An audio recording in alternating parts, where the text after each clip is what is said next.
சின்ன வயசுல இருந்தே எனக்கு ஒன்று ரொம்ப பிடிக்கும். நீ தான் ஸ்கூல்ல ஒருத்தி காலேஜ்ல ஒருத்தின்னு சுத்தின. இப்பதான் எனக்கு ஒரு ஸ்லாட் கிடைச்சிருக்கு. நம்ம கல்யாணம் பண்ணிக்கலாமா?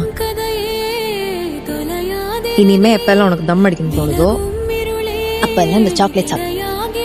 குரல் ரொம்ப நல்ல பொண்ணு.